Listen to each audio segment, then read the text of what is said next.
সূরা এই আনআমের 151 নম্বর আয়াতে আল্লাহ পাক রব্বুল আলামিন এই একটা আয়াতে আল্লাহ তাআলা 5টা নিষিদ্ধ বস্তুর কথা বলেছে, 5টি হারাম কাজের কথা আল্লাহ তাআলা বলেছেন। এক নম্বরে মুসলমান ভাইরা আমার, মহান আল্লাহ তাআলা ঘোষণা করে জানিয়ে দিলেন, হে রাসূল আপনি বলে দিন, আমার বান্দাদেরকে আপনি বলে দিন যে কাজ থেকে তারা বিরত থাকবে। আমি আমার আল্লাহর পক্ষ থেকে যে কাজগুলো আমি হারাম ঘোষণা করেছি, মুসলমান সর্বসদা সর্বসময় সব সময় মুসলমান ওই সব কাজ থেকে বিরত থাকবে। প্রথম নম্বরে আমাদের তো জাহানের বাদশা আখিরি জামানার পয়গম্বর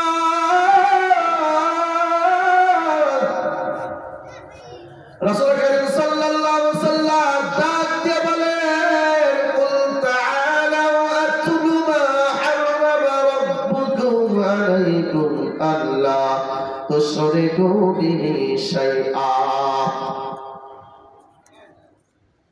তোমরা এসো, আমি তোমাদেরকে এমন হারাম বস্তুর আয়াত আল্লাহ নাযিল করেছে আমি তোমাদেরকে পাঠ করে শোনাই।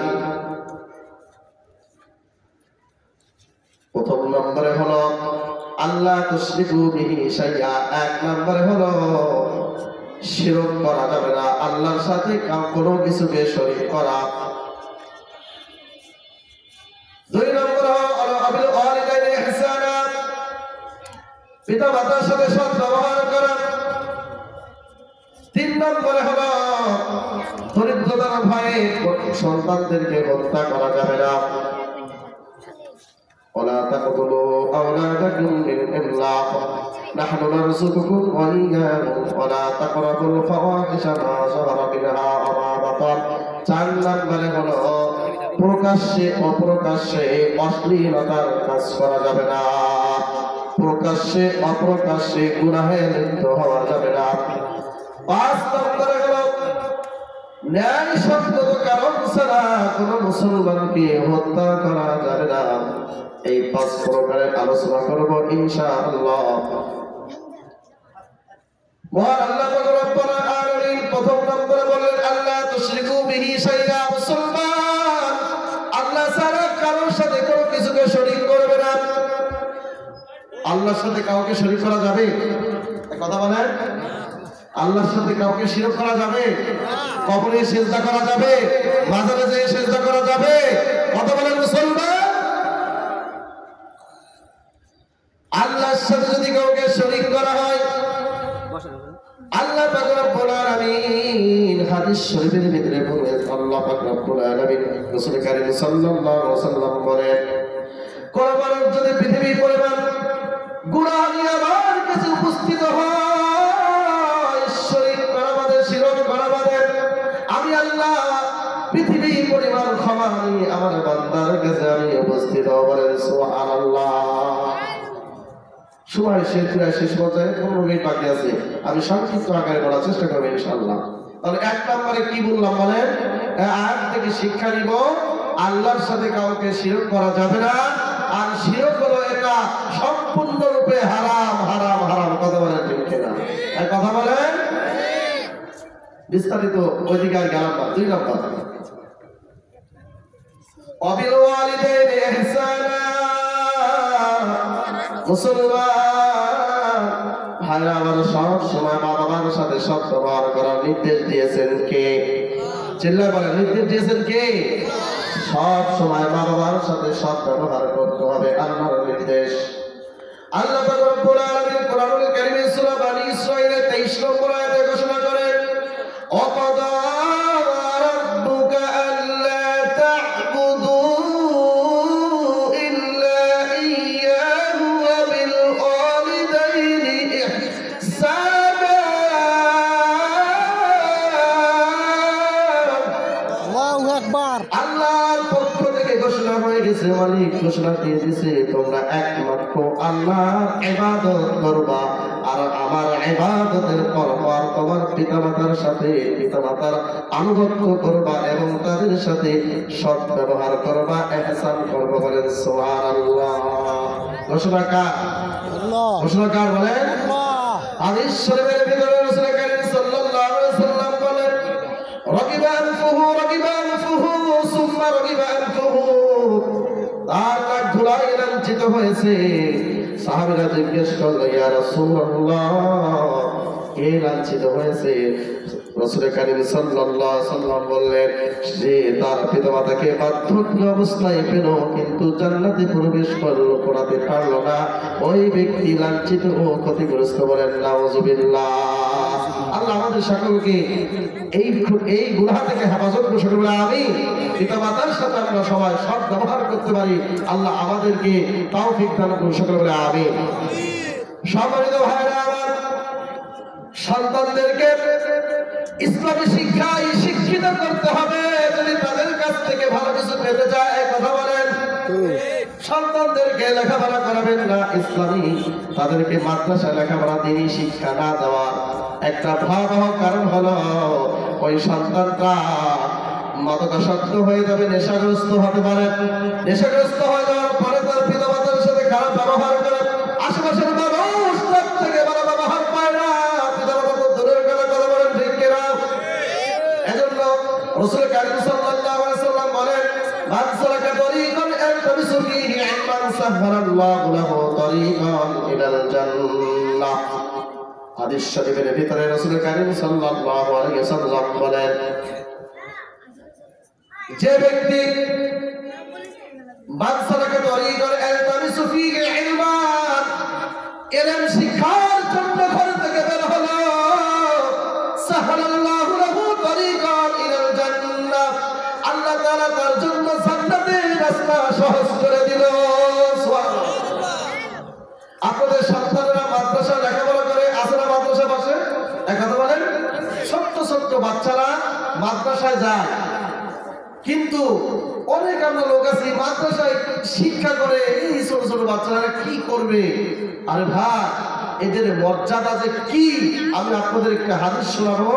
বুখারী এবং মুসলিম, সুনানে তিরমিজি, সুনানে আবু দাউদ, সুনানে ইবনে মাজাহ হাদিস। দেখেন রাসূল কারীম সাল্লাল্লাহু আলাইহি ওয়াসাল্লাম এই ছোট ছোট বাচ্চা, শুধু ছোট বাচ্চা নয়, আজকে মাহফিলে যারা আসবে, যারা এই দ্বীনি ইলম তারা শুনবে, আমল করবে, তাদের জন্য এই সওয়াব, তাদের জন্য এই মর্যাদা, পুরস্কার। সুবহানাল্লাহ। তাহলে রাসূল কারীম সাল্লাল্লাহু আলাইহি ওয়াসাল্লাম বলেন যে ব্যক্তি ইলম শিক্ষার জন্য রাস্তা দিয়ে হাঁটে, ঘর থেকে বের হয়, ইলম অবশ্যের জন্য চেষ্টা করে, খোঁজ তালাশ করে, আল্লাহ রাসূল সাল্লাল্লাহু আলাইহি ওয়াসাল্লাম বলেন সাহারাল্লাহু লাহু তরিকান ইলাল জান্নাহ, আল্লাহ রাসূল সাল্লাল্লাহু আলাইহি ওয়াসাল্লাম ওই ব্যক্তির জন্য, তার জন্য জান্নাত সহজ হয়ে যায়। বলে সুবহানাল্লাহ। জান্নাতে যাওয়া, জান্নাত সহজ হওয়ার জন্য একমাত্র দ্বীনি ইলম শিক্ষা করার কোনো বিকল্প নাই। কথা বলে ঠিক না? এই হাদিস দ্বারা প্রমাণিত হলো জান্নাতে যাওয়ার সহজ পথ হলো দ্বীনি ইলম অর্জন করা, দ্বীনি ইলম শিক্ষা করা। আপনার সন্তানকে ইলম শিক্ষা দিবেন সর্বপ্রথম দ্বীনি ইলম। পারবেন তো ইনশাআল্লাহ? বলেন ইনশাআল্লাহ। এই হাদিস শরীফের ভিতরে রাসূল কারীম সাল্লাল্লাহু আলাইহি ওয়াসাল্লাম বলেন ওয়া ইন্নাল মালাইকাতা লা তাদাউ আজনিহাতাহা লিদাল লিতালিবিল ইলম। যখন ওই শিক্ষার্থীরা, কোরআনের ছাত্ররা, ছোট ছোট বাচ্চারা মাদ্রাসা তালিবিল ইলম রাস্তা দিয়ে হেঁটে যায়, আল্লাহ পাক রব্বুল আলামিন তাদের ওই কাজের প্রতি সন্তুষ্ট প্রকাশ করে আসমান থেকে ফেরেশতারা তাদের পায়ের নিচে তাদের পাখনাগুলো বিছায়া দেয়। বলেন সুবহানাল্লাহ। ওয়া ইন্না তালিবাল ইলমি ওয়া তালিবি ইলমের জন্য শুধু ফেরেশতারা না, আস্তাগফিরু লাহু মান ফিস সামাওয়াতি ওয়া মান ফিল আরদ, আসমান জমিনের যত যা কিছু আছে, আস্তাগফিরু লাহু মান ফিস সামাওয়াতি ওয়াল আরদ, তাদের জন্য ক্ষমা প্রার্থনা করতে থাকে। চিল্লায়ে বলেন সুবহানাল্লাহ। হাদিস শরীফের ভিতরে রাসূল কারীম সাল্লাল্লাহু আলাইহি ওয়াসাল্লাম বলেন শুধু আসমান জমিনের ভিতরে যা কিছু আছে তাই না, হাত্তাল হাইতানে ফিল মা, সমুদ্রের মাছ পর্যন্ত তাদের জন্য ক্ষমা প্রার্থনা করতে থাকে। সুবহানাল্লাহ। আপনার সন্তানে একটা আলেম বানাবেন, তার কত মর্যাদা।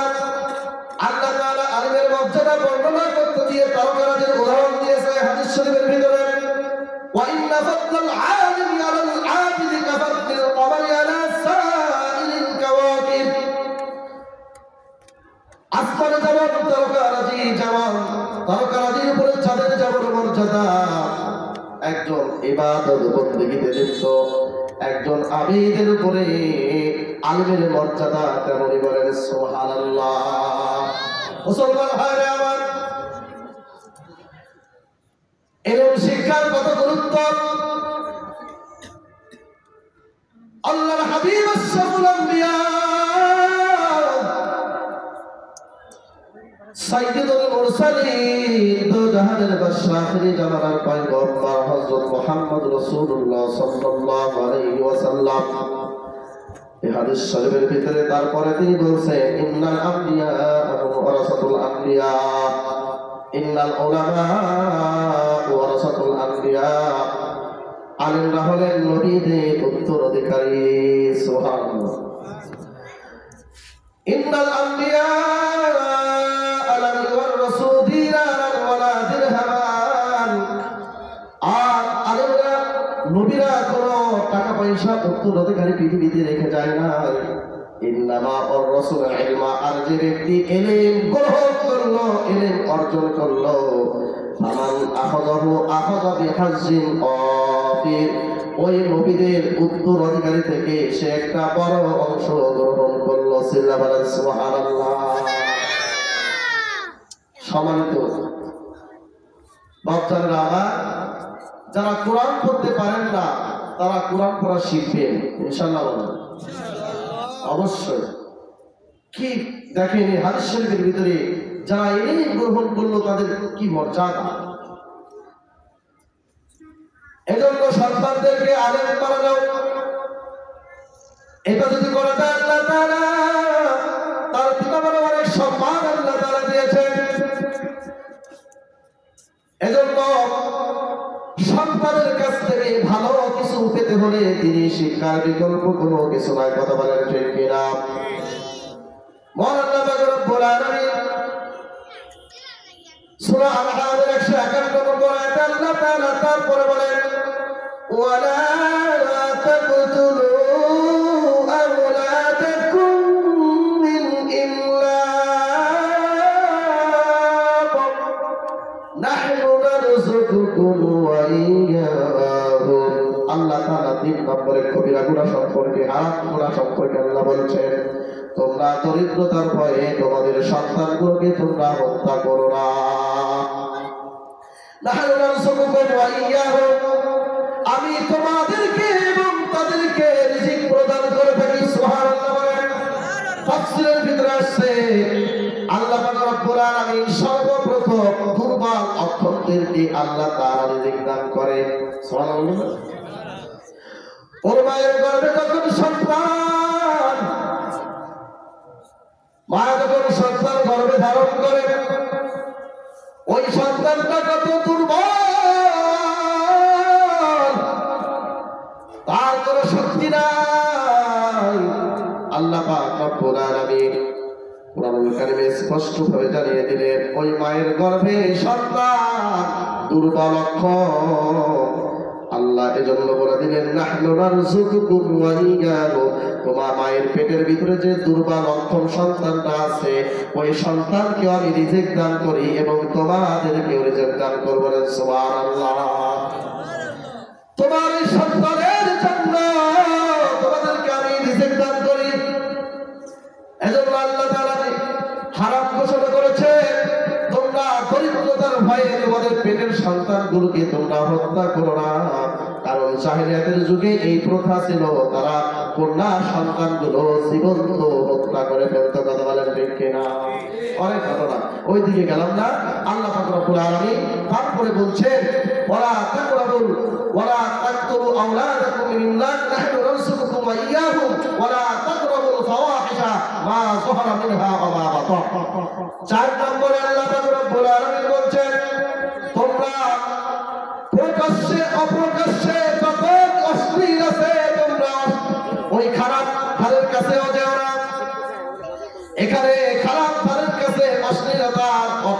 বিচার দিয়েছে তাফসীর মুফাসসির کرام। অনেকে বলেছে বিভিন্ন মদ জুয়া এবং যত প্রকার অশ্লীলতা আল্লাহর নিষিদ্ধ যা কিছু অশ্লীলতা আছে ওই সমস্ত কাজ থেকে বিরত থাকার জন্য আল্লাহ তাআলা আমাদেরকে নির্দেশ দিয়েছেন। কথা বলেন ঠিক কিনা? ভাইরা আমার, আজকে সমাজে দেখেন যুবকেরা মাদকাসক্ত আসক্ত হয়ে গেছে। কথা বলেন ঠিক কিনা?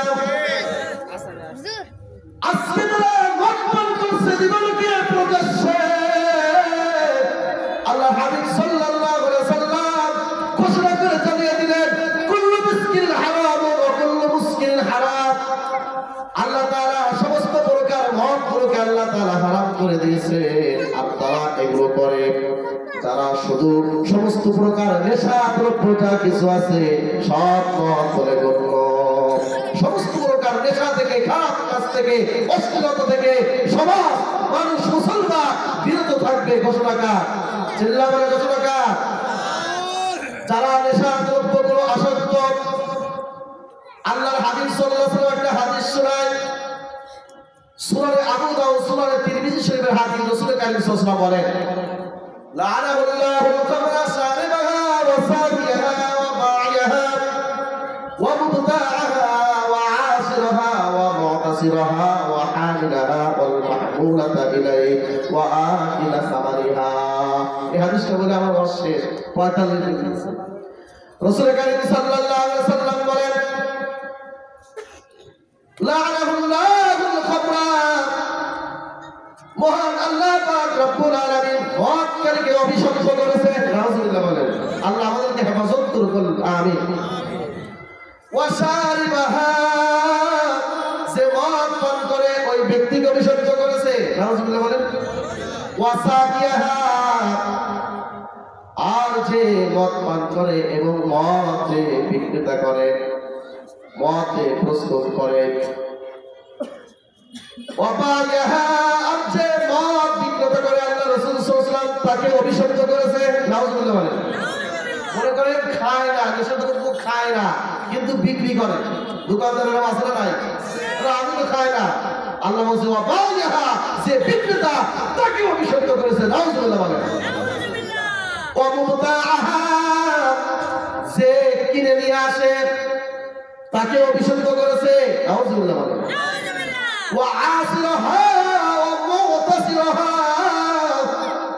অনেক ফ্যাক্টরি আছে নেশা দ্রব্যের। আল্লাহ তাআলা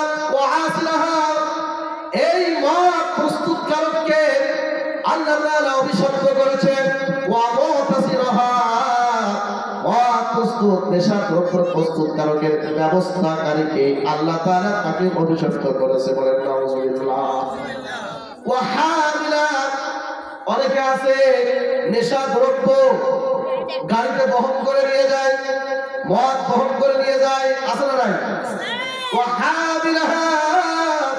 ওই খবর মদ বহন করে আল্লাহ তাআলা অভিশপ্ত ঘোষণা করেছে।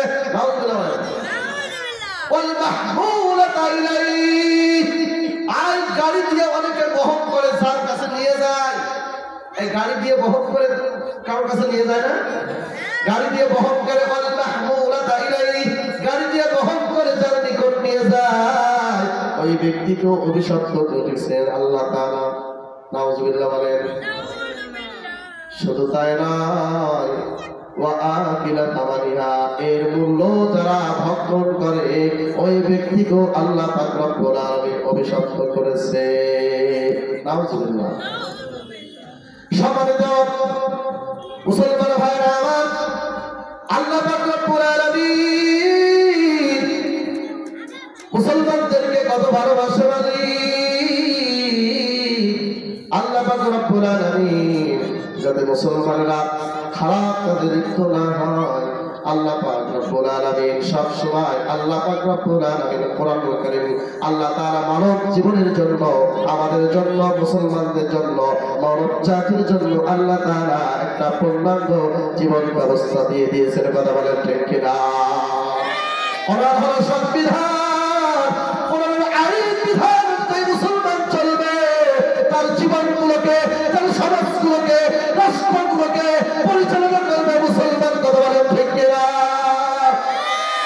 মুসলমান ভাইরা, আল্লাহ পাক রব্বুল আলামিন কোরআনুল কারীমে তারপরে আল্লাহ তাআলা পঞ্চম নম্বরে হারাম যে কাজটা আল্লাহ পাক রব্বুল আলামিন ঘোষণা করে জানিয়ে দিলেন তার বান্দাদেরকে, ওয়ালা তাকতুলুন নাফসাল্লাতী হারামাল্লাহু ইল্লা বিল হক। আল্লাহ পাক রব্বুল আলামিন ঘোষণা করে জানিয়ে দিলেন, ও আমার বান্দারা, অন্যায়ভাবে কোনো মানুষকে তোমরা হত্যা করো না। অন্যায়ভাবে কাউকে হত্যা করা যাবে। আজকে পৃথিবীতে অন্যায়ভাবে হত্যা আছে না নাই? এই কথা বলেন না কেন, জোরে বলেন, আছে না নাই? রাসূল কারীম সাল্লাল্লাহু আলাইহি সাল্লাম তিনটা কারণ ছাড়া মানুষকে হত্যা করা যাবে না। কয়টা কারণ? এই জোরে বলেন, কয়টা কারণ? হাদিস শরীফের ভিতরে রাসূল কারীম সাল্লাল্লাহু আলাইহি সাল্লাম বলেন, তিনটা কারণ ছাড়া কোন মুসলমানকে হত্যা করা জায়েজ নাই, হত্যা করা হারাম। এক ঘোষণাকার আল্লাহ। এক নম্বরে হলো বিবাহিত হওয়া সত্ত্বেও ব্যভিচারে লিপ্ত হওয়া। মুখস্থ করে না, বিবাহিত হওয়া সত্ত্বেও ব্যভিচারে লিপ্ত হওয়া, তাকে হত্যা করতে হবে, কোরআনের বিধান। কথা বলে। নাম্বার 2, ওই ব্যক্তিকে হত্যা করতে হবে যে অন্যায়ভাবে মানুষকে মেরে ফেলে, মানুষকে হত্যা করে, তার কাছ থেকে কেসাস নেওয়ার জন্য তাকে হত্যা করা যাবে, আল্লাহর বিধান। এই কথা বলে। অন্যায়ভাবে মানুষকে মারবা, রাগারাগি হয়েছে, পাড়াপাড়ি হয়েছে, দে মেরে করা যাবে না, আল্লাহর পক্ষ থেকে হারাম। 3 নম্বরে হলো মুসলমান, ইসলাম ধর্ম, ইসলাম ধর্মের ভিতরে আছে মুসলমান, আবার মুসলমান হওয়ার পরে মুসলমান ধর্ম ত্যাগ করে সে মুরতাদ হয়ে যায় এবং অন্য ধর্ম, খ্রিস্টান, ইহুদি ধর্ম ত্যাগ করে ইসলামের শরিয়াতে ওই ব্যক্তিকে কতল করা যায়। এই কথা বলে।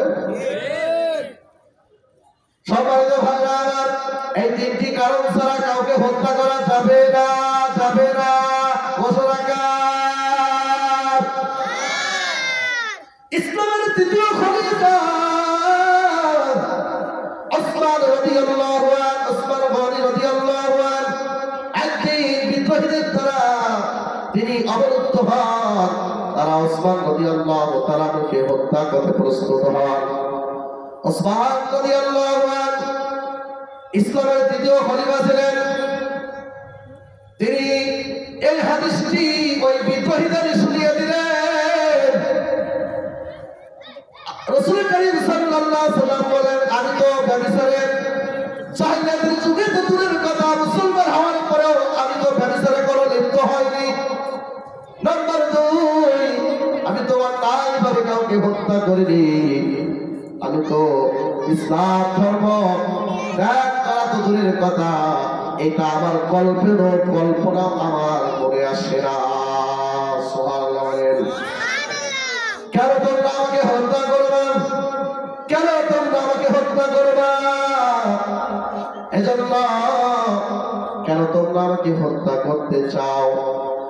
এজন্য রাসূল কারীম সাল্লাল্লাহু আলাইহি সাল্লাম বলেন, শুধু মুসলমান নয়, কোন অন্যায়ভাবে অমুসলমানকেও হত্যা করা যাবে না। কথা বলেন ঠিক কিনা? রাসূল কারীম সাল্লাল্লাহু আলাইহি ওয়াসাল্লাম হাদিস শরীফের ভিতরে বলেন, যদি কোন অমুসলিম জিম্মিকে, কোন অমুসলিমকে জিম্মি করে তাকে হত্যা করে, কোন জিম্মি অমুসলিমকে হত্যা করে, ওই ব্যক্তি কখনো জান্নাতের সৌভাগ্য পাবে না। তিরমিজি এবং সুনান ইবনে মাজাহ। যদি কোন মুসলমান অমুসলমানকে যদি অন্যায়ভাবে হত্যা করে, জিম্মি করে, অন্যায় জিম্মি অমুসলিমকে হত্যা করে, সে জান্নাতের সৌভাগ্য, এক কথা বলেন, পাবে না। যদিও ওই জান্নাতের সৌভাগ্য 500 বছরেরও দ্রুত হয়। নাউজুবিল্লাহ। অন্যায়ভাবে মানুষকে মারা যাবে? অন্যায়ভাবে কাউকে হত্যা করা যাবে? সম্পূর্ণ হারাম। আল্লাহ তাআলা আমাদের সকলকে হেফাজত করুন। সকলে বলে আমিন। এই সূরা আল-আনআমের 151 নম্বর আয়াতে 5টা কথা বললাম। এই 5টা কথা আল্লাহ তাআলা তার বান্দাদেরকে, রাসূল সাল্লাল্লাহু আলাইহি ওয়াসাল্লামকে আদেশ করলেন, আপনার উম্মতদেরকে আপনি শুনিয়ে দিন, আমার বান্দাদেরকে আপনি শুনিয়ে দিন। তারা যেন পাঁচটা কাজ থেকে বিরত থাকবে। এই পাঁচটা কাজের বিরত থাকার পরে, নির্দেশ দেওয়ার পরে, আল্লাহ তাআলা নসিহত করার পরে, তারপরে আল্লাহ তাআলা বললেন যালিকুম ওয়াসাকুম